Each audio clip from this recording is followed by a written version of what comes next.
Hey there, I'm Brittany, and thanks for clicking on this YouTube video. If you're not familiar with Cape Cod Church, you can check out our website at capecodchurch.com to learn more. Otherwise, we hope that you enjoy this message in our Jesus in the Letters series, and I'll see you again at the end of the service. I'm really enjoying working our way through the letters of Jesus. That's what we've been talking about, Jesus in the letters. And every year for the last few years around this time, we've focused on the person and work of Jesus. We focused on the story of Jesus, and this year we're looking at how the story of Jesus became the way of Jesus through the letters, because here's what we found. We found that 21 of the 27 books in the New Testament were actually letters. They were written as letters to churches or to a church or to an individual.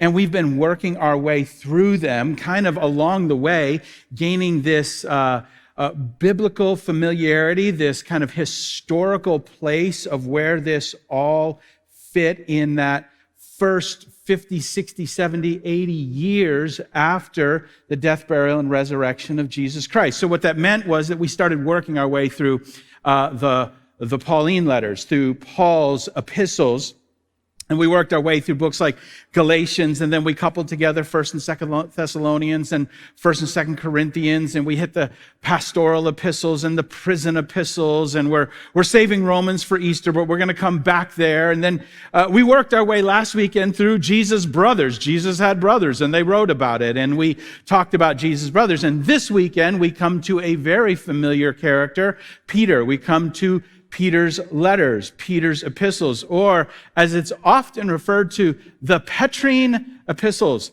So if you want to sound really smart with your friends tomorrow, say, oh, we talked about the Petrine epistles at church. Actually, don't do that, because if you do, you will have no friends, right?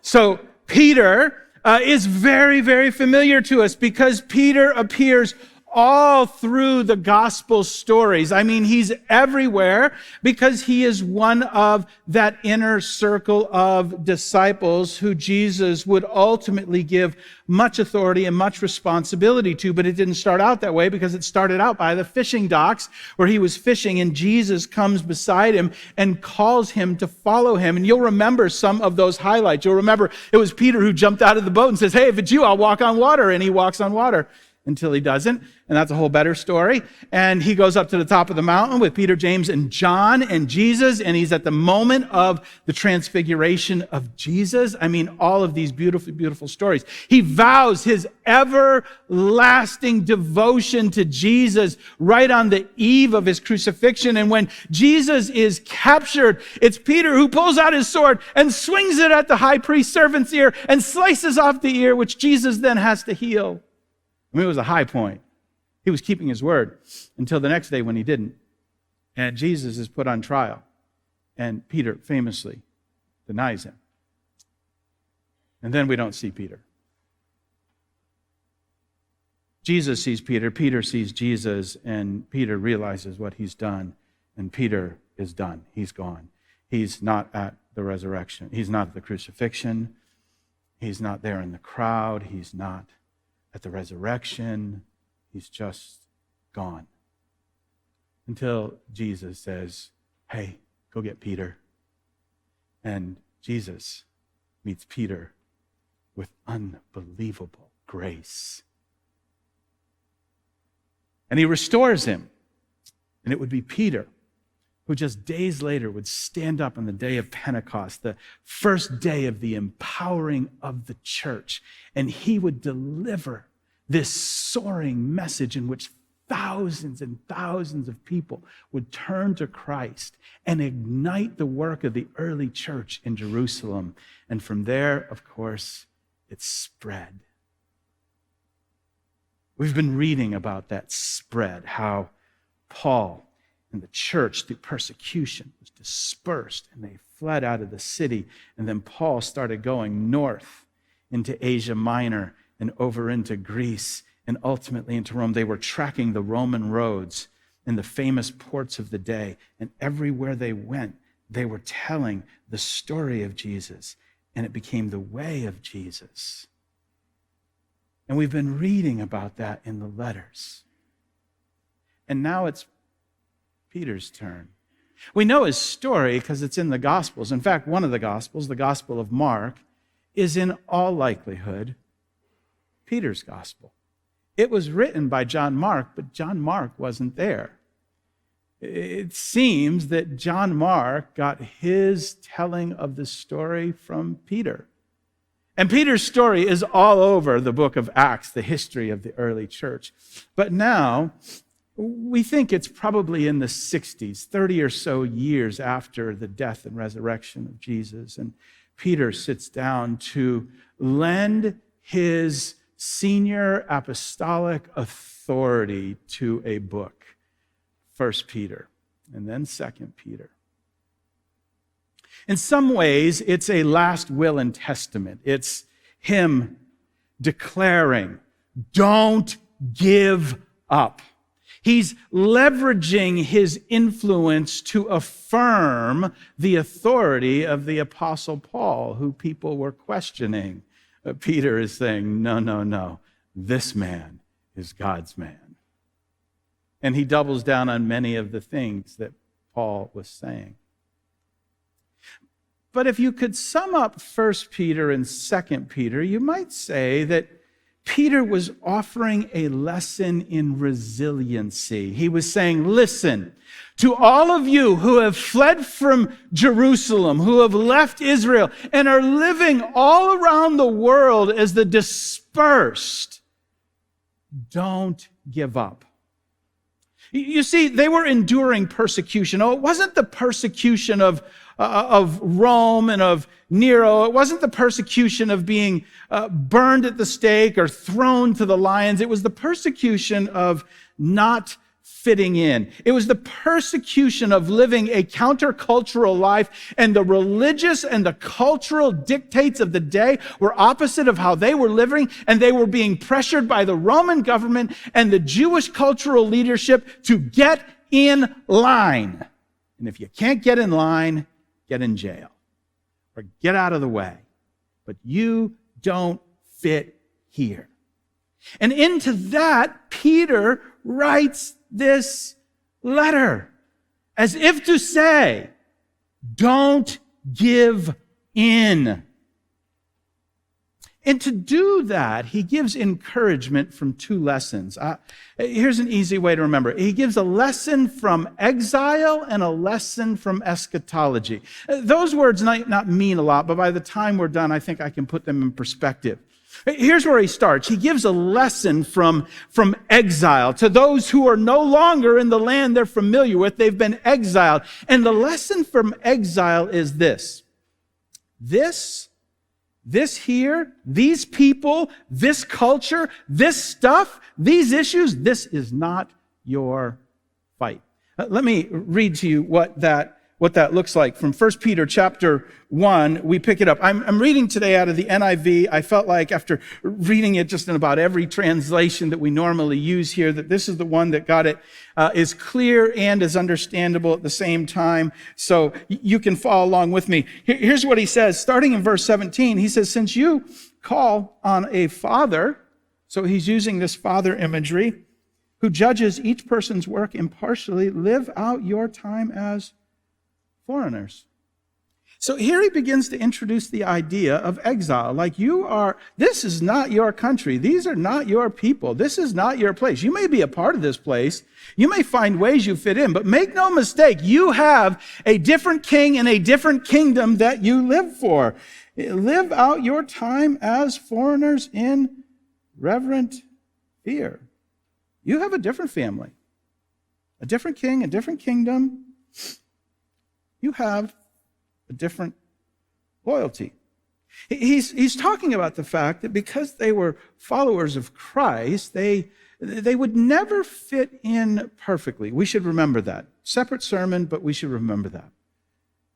And now to do that, because it might, I go, well, what does that mean? Like foreigners? I don't feel like a foreigner. How do we become foreigners? And so now what Peter does is Peter steps in and says, he gives a little bit of an origin story for them and for us. He says, let me tell you where you came from and how you became a part of this family. That's what he does in verse 18. He says, for you know, so now origin story, going back, he's reminding them, you know, it was not with perishable gifts such as silver or gold that you were redeemed from the empty way of life handed down to you from your ancestors, but it was with the precious blood of Christ, the Lamb, without blemish or defect.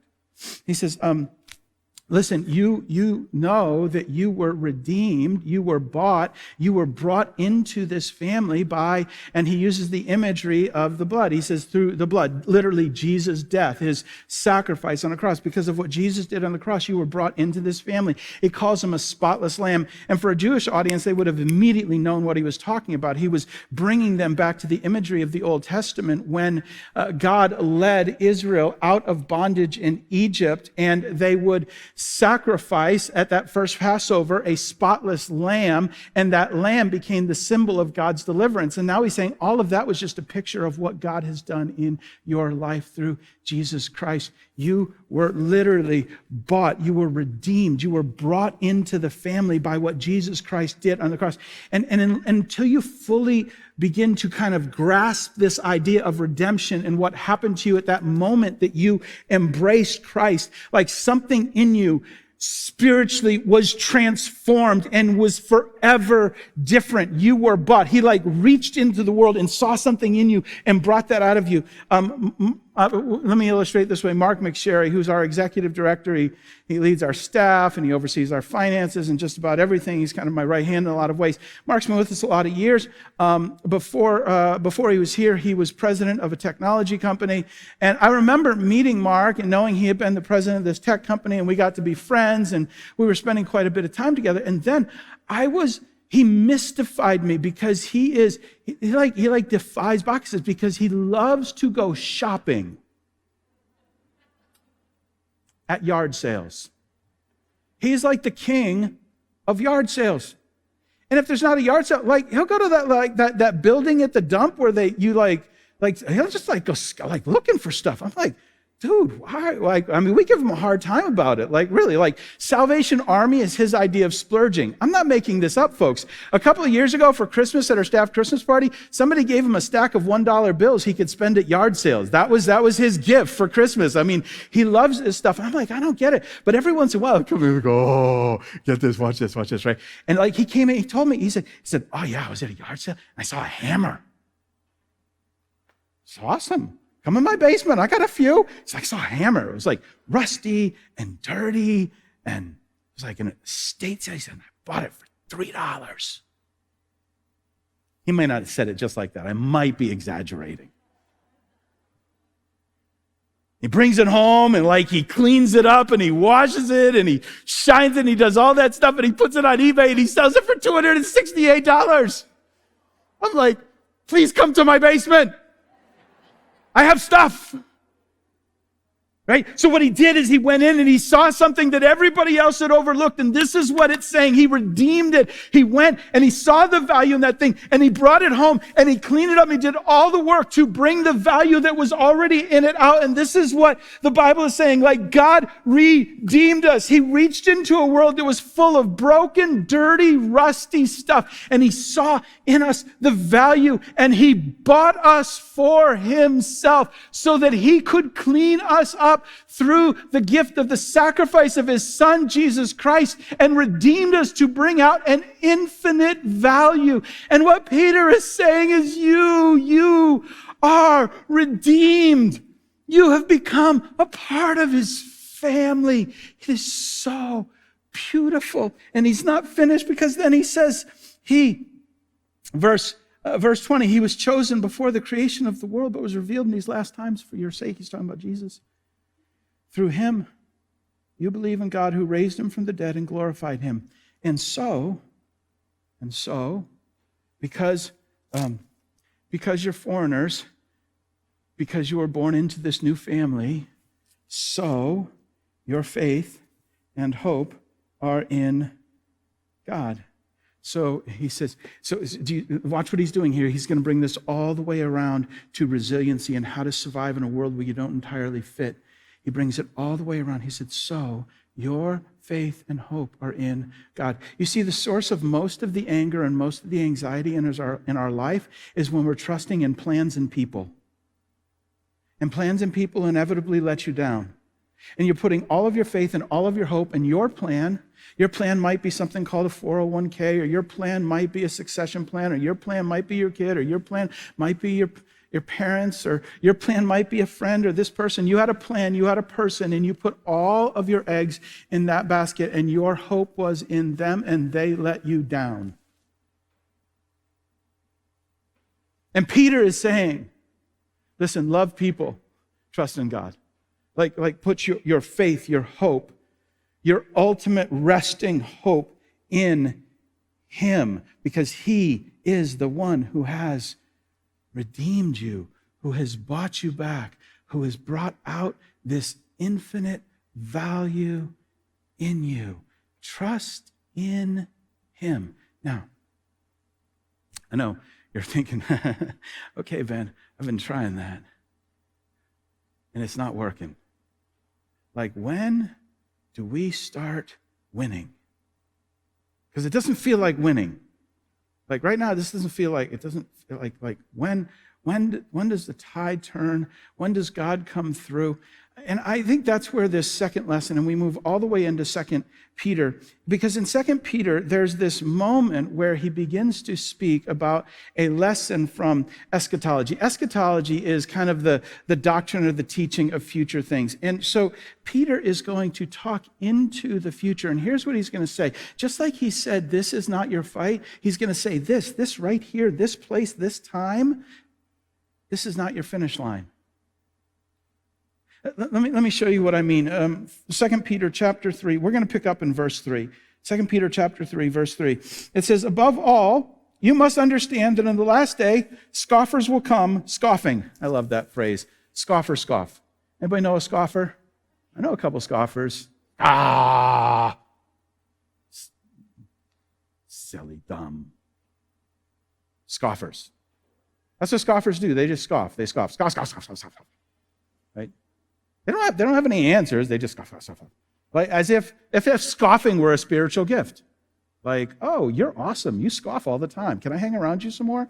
Anyway, that's not today's message. Just that was bonus material. There's no extra tithe required for that, okay? Above all, you must understand the last day scoffers will come, scoffing and following their own evil desires, and they will say, here's what they'll say, where is this coming he promised?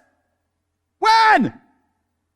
Now remember, when Jesus ascended, there was this sense for many of his followers of an immediate return. Like he says, hey, just the same way I went, I'm coming again. And they've been teaching this message, and they're like, hey, where is he? We thought like a week, a month, a year, 10 years, no, it's 20, it's 30 years. And in fact, there's one train of thought that says that they didn't really start writing kind of these biographies and books until about 20, 30 years after, because there was this sense like, hey, there's no time to write stuff down. But about 30 years after, they started to realize, oh, his time's not our time. And that's actually what Peter says here, right?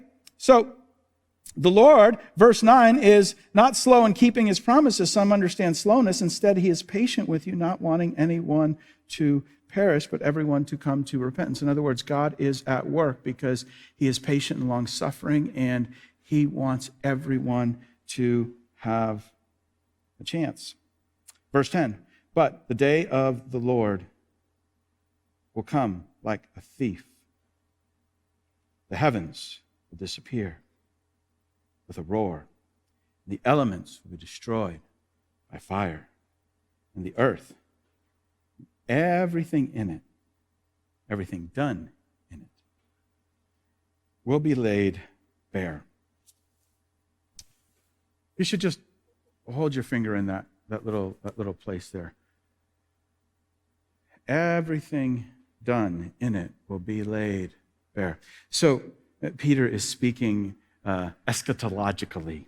right? That's fancy words. Don't use that. Just say he's talking about things in the future. He's talking about the day of the Lord. He's talking about when Jesus will come back and, set up shop, right? When he'll set everything that is wrong to right. But he describes it this way. And I want to camp here for a minute, because I think if you get the right picture, it will help you to endure and live a resilient life. So he says, and he uses this imagery of fire. And then, let me read it again, right? He says, the elements will be destroyed by fire, and the earth and everything done in it will be laid bare. In fact, I grew up in a translation, the King James, I think it's the King James that just says, everything will be burned up. And there's some debate about how best to translate this passage. It seems they've settled in that the best translation is this idea of laid bare. Like burned up kind of gave us the wrong imagery, because here's what a lot of us kind of grew up in. Like one day God's going to come back and he's going to blow everything up, but first he's going to take the good people out. And then everything's going to blow up. It's going to be like the most giant nuclear explosion ever. And God's going to blow up the whole earth and he's going to take us out of it. And it's going to be so awesome. Which doesn't sound entirely awesome. Like I'm glad I'm saved, but like what is God doing here? But that's actually not precisely what it's saying here. When it says everything will be laid bare, the essence of the Greek word here is everything will be revealed. So his picture here is that God is going to come back. Jesus is going to come back and set up his kingdom. And then this fire, whether it's a literal or a metaphorical fire, is going to, literally purify, test, remove everything that doesn't belong. It will lay it bare. Everything will be revealed in that moment, as one translation puts it. God's going to reveal what's good. He's going to remove all that's broken and all that's sinful and all that's unjust and all that's wicked, so that what is left is what he intended. It is going to reveal what is good and right and righteous and what he intended it for. That is what he's going to do. Now, listen, when you hear this, it makes perfect sense, right? Because in other places, over in Matthew 6, what does Jesus say? Matthew 6, Jesus says, hey, listen, don't lay up for yourselves treasure on earth where moth and rust corrupt, but lay them up in heaven where thieves cannot break through or steal. Listen, do things that will last.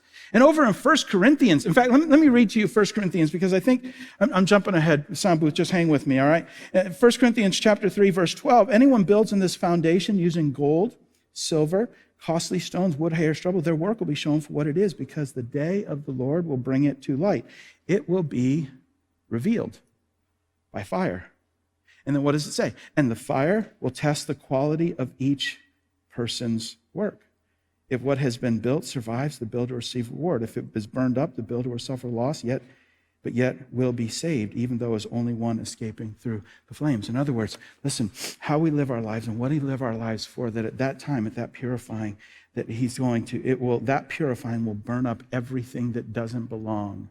All injustice, all sin, everything that wasn't done for him, everything that wasn't built for him, that is removed, leaving only what he intended. Here's the way, right near the church, there's a conservation area. It's huge. It's 1,800 acres here on the Cape. And Tammy and I often go out now with the dog, and we walk it, and it's beautiful. It spans. There's all kinds of different areas in it. But if you look closely, you'll know that it's called, it's not called just a conservation area. It's called a wildlife management area, or refuge. Wildlife management. It's that word, management. You don't often see that word management. It's wildlife management. What that means is that they literally manage it for the wildlife. Like they are creating it. And here's what that actually functionally means. Every couple of years, I just saw this the other day, there'll be signs out on the roads, and controlled burn, managed fire. And they literally, here's what they do. They actually use fire to burn up everything that doesn't belong. It removes it to make a home for the life that it's managed for. And here's what Peter is saying. He's saying, listen, one day, God's coming back, And when he comes back, he's going to set up his kingdom. And everything that's done for him will endure.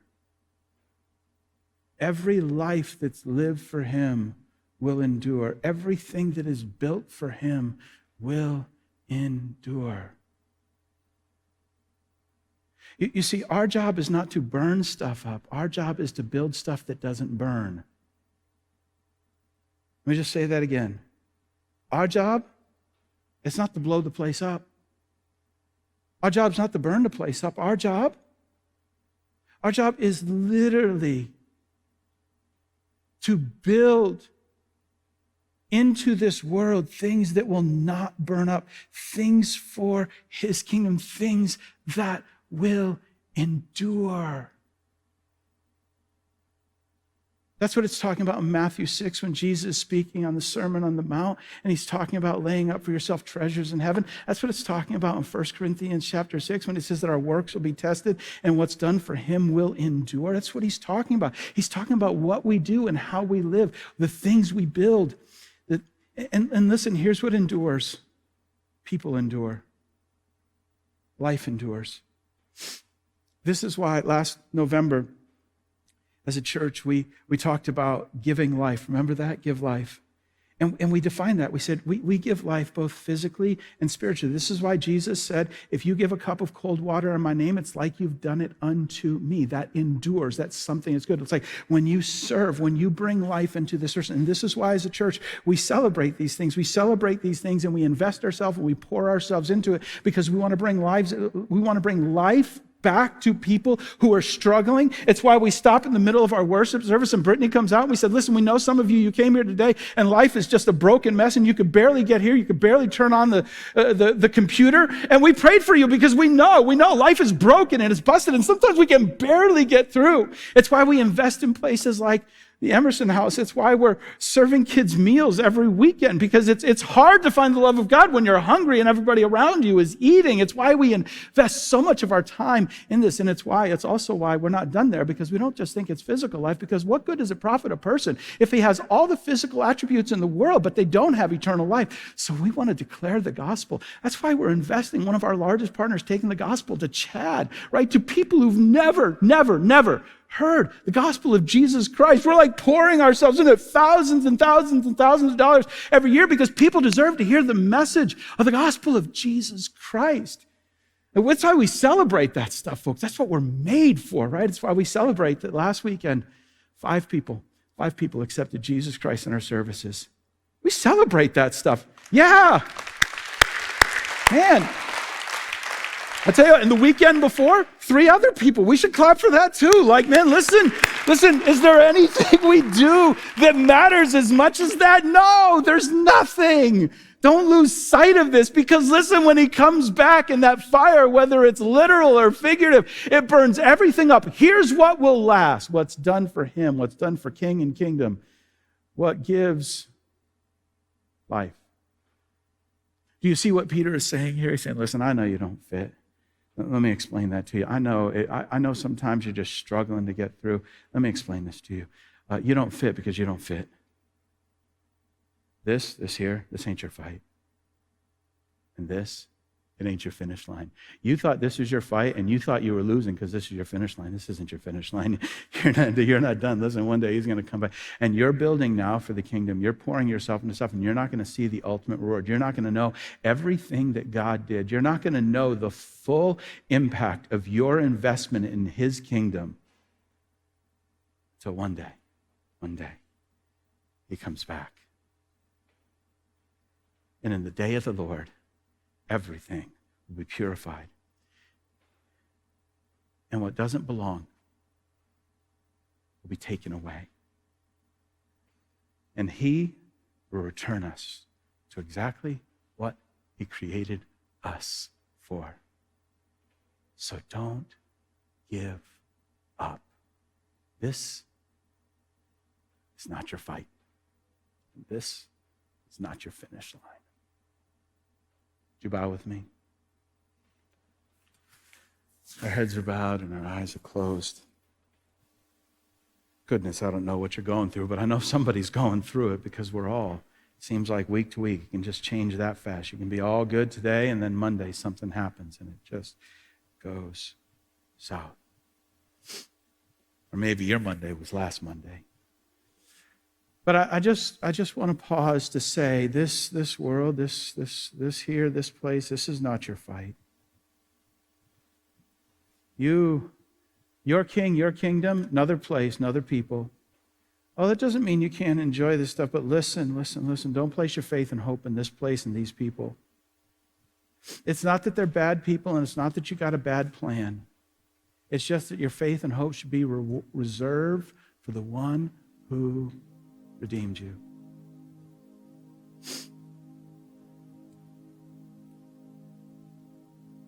And maybe we could just sit back and catch a glimpse of the long game. What God is doing after all, at the end of it all. And to know this is how He has called us to live. Not to burn this place up, but to build things that will not burn, to give life, physical, spiritual, because that will last forever. Father, would you just let the truth of your word just lodge itself in our heart? For the one who's struggling and just trying to make sense of it all, Father, would you just let us sit back and rest in this reality? This is not our fight. That's not my salvation. You are, God. Would you let the reality, the truth that one day, you will come back to set your kingdom up, removing everything that doesn't belong, purifying.